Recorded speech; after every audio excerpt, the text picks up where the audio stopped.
प्रत्येक मूल हे आपलं मूल आणि प्रत्येक पाऊल बालकांसाठी हे ध्येयवाक्य घेऊन गेल्या 4 वर्षांपासून बालक, महिला आणि उद्योग अशा क्षेत्रांमध्ये यशस्वीपणे कार्य करून समाजात आपला एक आगळावेगळा ठसा उमटवणाऱ्या तीक्ष्णगत मल्टीपर्पज वेलफेअर सोसायटीच्या वतीने आज रविवार दिनांक 15 डिसेंबर रोजी बालकांचे हक्क व अधिकारांकडे समाजाचे लक्ष वेधण्यासाठी वॉक फॉर चाइल्ड वॉकेथॉनचे आयोजन करण्यात आले होते। आज रविवार दिनांक 15 डिसेंबर रोजी सकाळी 7 वाजता वॉक फॉर चाइल्ड वॉकेथॉनला जिल्हाधिकारी यांनी हिरवी झेंडी दाखवली। बालकांचे हक्क व अधिकारांसाठी आयोजित या वॉकेथॉनचा प्रारंभ श्रीमती राधादेवी गोयनका महिला महाविद्यालय येथून करण्यात आला असून सिव्हिल लाईन चौक, पोस्ट ऑफिस चौक, अशोक वाटिका चौक, नेहरू पार्क चौक मार्गे पुन्हा श्रीमती राधादेवी गोयनका महिला महाविद्यालय येथे परत येऊन तेथे या वॉकेथॉनचा समारोप करण्यात आला। बालकांवर होणारे अन्याय, अत्याचार याकडे समाजाचे लक्ष वेधण्यासाठी तसेच समाजात या संदर्भात जनजागृती करण्यासाठी तीक्ष्णगत मल्टीपर्पज वेलफेअर सोसायटीच्या वतीने अशा प्रकारे मागील 3 वर्षांपासून या वॉकेथॉनचे आयोजन करण्यात येत आहे।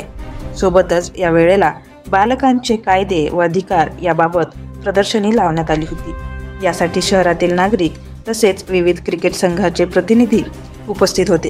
वॉक फॉर चाइल्ड या वॉकेथॉन या उपक्रमात समाजातील सर्व स्तरातील घटकांनी सहभाग घेतला। बालकांवरील अत्याचार मोठ्या प्रमाणात वाढले असून देशातील प्रत्येक नागरिकाने बालकांप्रती संवेदनशील होण्याची गरज असल्याचे डॉक्टर सुगत वाघमारे यांनी यावेळी सांगितले। नमस्कार। आज इथं आम्ही आरडीजी कॉलेजच्या पटांगणामध्ये आज एक अवेअरनेस रॅली आम्ही काढली होती। दरवर्षी चाइल्ड अवेअरनेस, बालकांसंबंधित बालकांचे अधिकार त्यांना मिळावे, बालकांवर होणारे अत्याचार थांबावे यासाठी सलग 4थं वर्ष आहे तीक्ष्णगत मल्टीपर्पज वेलफेअर सोसायटी माझी संस्था आणि सोबतच जिल्हा बाल कल्याण विभाग तसेच CWC तसेच बालकांच्या संबंधित जितकेही VCPC आणि बाकीचे सर्व चाइल्ड स्नेही म्हणजे बालस्नेही जे लोक अकोल्यातील आहेत ते सर्व या रॅलीमध्ये भाग घेत असतात। भारतातून पहिली रॅली आम्ही तीक्ष्णगत मल्टीपर्पज वेलफेअर सोसायटी अकोला इथे आम्ही काढत असतो आणि आज आमच्या रॅलीमध्ये अकोल्याचे जिल्हाधिकारी माननीय श्री कुमार साहेब हे आमच्या रॅलीमध्ये आज एक विशेष आकर्षण होतं। विधी सेवा श्री पैठणकर सर आमच्या सोबत होते, बालकल्याण अधिकारी सोबत होते, CWCच्या अनिता गुरव मॅडम सोबत होत्या आणि तसेच बाल हक्क आयोगाचे सदस्य माननीय श्री संजयजी सेंगर सर हे सुद्धा आमच्या सोबत होते।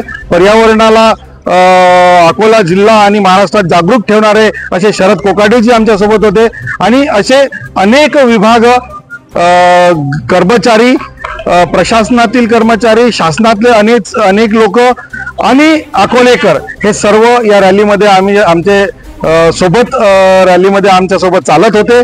आम्ही चालत आहोत ह्यासाठी की आज जे वाढणारे बाल विवाह आहेत म्हणजे चाइल्ड मॅरेज आहे, चाइल्ड अब्यूज आहे, चाइल्ड लेबर आहे, चाइल्ड बेगर आहे, चाइल्ड ट्रॅफिकिंग आहे, ही सगळ्या समस्या दिवसेंदिवस अतिशय वाढत आहेत। पूर्ण भारत देशामध्ये ही समस्या आहे आणि जर अकोला जिल्ह्याचा जर विचार केला तर मागच्या 2-3 वर्षामध्ये 2,500च्या वर ह्या जे केसेस बालकांसंबंधित होतात, ह्या केसेस अकोला जिल्ह्याला 2,500च्या वर जर केसेस होतात तर भारतामध्ये किती होत असतील याचा आपण सर्वांनी विचार करणं अतिशय आवश्यक आहे।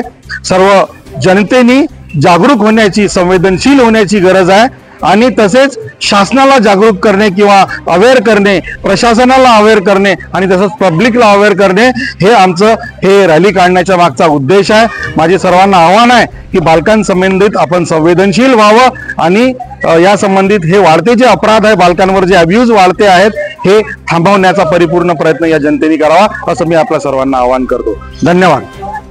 यांचं विशेष अभिनंदन करतो की अशा संवेदनशील विषयामध्ये अशा स्वरूपाची वॉकॅथॉन अगदी अर्ली मॉर्निंग ज्याला म्हणतो आपण इथे आयोजित केलेली आहे आणि आपल्या अकोला शहराचं आणि जिल्ह्याचं एक वैशिष्ट्य आहे की कायमच अशा स्वरूपाच्या कार्यक्रमांमध्ये आपला जिल्हा, आपलं शहर अग्रेसर राहिलेलं आहे। इथली आपली जी काही कल्चरल फॅब्रिक आहे हे खूप व्हायब्रंट आहे। आपल्या शहरामध्ये वेगवेगळ्या स्वरूपाचे ग्रुप संस्था कार्यरत आहेत की ज्या समाजाच्या विविध स्तरांसाठी काम करतात।